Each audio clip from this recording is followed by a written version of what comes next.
When Hunter S. Thompson wrote, "Buy the ticket, take the ride," he was not speaking about sports cars. But for some reason it's that phrase that's echoing in the back of my head as I kick the throttle of this Aston Martin, and cause an eruption of sound energy to crack through the dry air of the surrounding Sonoran Desert. There's something about driving hard into the desert. And though I'm no kind of Gonzo, the sound and force of this Aston V8 does serve as a kind of liquor in the blood. The harder I push and the higher it howls. V8 isn't a footnote or a throwaway line here, either. It's the reason Aston asked me out to Southern California at all. It's been a year since we brought you the first drive of the DB11 with a traditional V12 underhood. Now the British company is ready to launch the slightly less expensive V8 iteration of the GT car, a car that, frankly, won't be sold much in the US but should do well in markets like Asia and Europe. And the truth is that, down on power or not, it might just be the pick of the line. The engine at issue is a biturbocharged 4.0-liter V8 that you'll recognize from the very sexy Mercedes-AMG parts bin. Developing 503 horsepower and 498 pound-feet of torque, the V8 gives up 93 HP and 18 lb-ft in addition to 4 cylinders, but it's down just 0.1 seconds to 62 miles per hour, versus the V12 DB11. And though I personally find top speed to be the most irrelevant statistical measure in motoring, I will report that the DB11 V8 can only muster 187 miles per hour, to the double ton registered by the V12. Call this a Mercedes motor if you must, I'll call it sonic force for delight as the revs pile up. Aston has completely retuned both intake and exhaust to make the German engine sound more British. For those of us that don't collect classic supercars, British here that means a much smoother exhaust note, one that's quieter at its peak volume than, say, a Mercedes-AMG GT. Though to call it quiet overall would be a lie. In fact, the Aston engineers have done a wonderful job allowing the V8 to be heard growly but not harsh even at low speeds, so one isn't tempted to drift into a leather-clad stupor, and forget what they're behind the wheel of. Forgetting the noises it makes and the stopwatch reading, the DB11 V8 feels extraordinarily quick. Even in the most relaxed of the 3 driving modes, GT, Sport, and Sport Plus, throttle response is sharp, and speed piles up in a linear, thrilling fashion. Here's where the desert portion of my drive route really showed the Aston well, with long, straight stretches of undulating pavement just begging for high-speed frolic. The 8-speed ZF automatic transmission is absolutely a partner to the engine, and not a gatekeeper to delights. Sport and mode auto shifts happened when and where I wanted them, though I was happy, when climbing and descending mountain roads, to grab for gears myself, via 2 big and useful paddle shifters behind the wheel.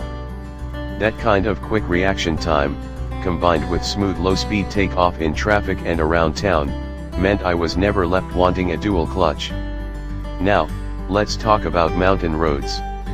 Trip planners thoughtfully included routes up and down San Diego County's Palomar Mountain, on roads that I was lucky to find basically empty, save other DB11 drivers, and one very enthusiastic Nissan GT-R.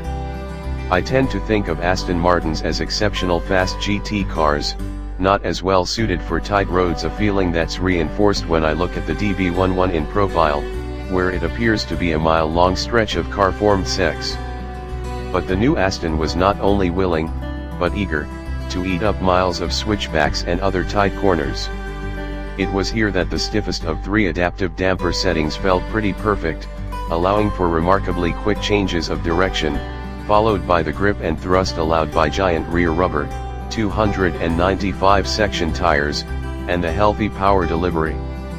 Steering action was light and accurate, and though I didn't get a huge amount of feedback through the tiller, it was never so vague as to kill my confidence.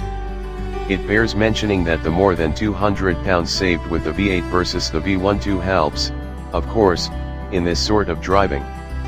If I'm being totally honest, even with the excellent behavior on good roads, there are faster, more nimble vehicles to be had in the lofty world of $200,000 sports cars. Does the Audi R8 or Porsche 911 Turbo or McLaren 570s get me up and down the mountain faster? Almost certainly. But, of course, the Aston Martin proposition has as much to do with style, as it does blistering performance. And let's face it, this car looks insanely good. The DB11 shape is an instant classic, somehow much more demure than other supercars while still looking like an absolute spaceship when seen next to mortal cars on regular roads. The Aston is long, curving and lovely, its shape painstakingly encapsulating complex aerodynamic aids without resorting to anything so common as a wing. There is a small deployable spoiler that creates downforce from air channeled through vents that start behind the doors, but it's quite subtle, even when raised.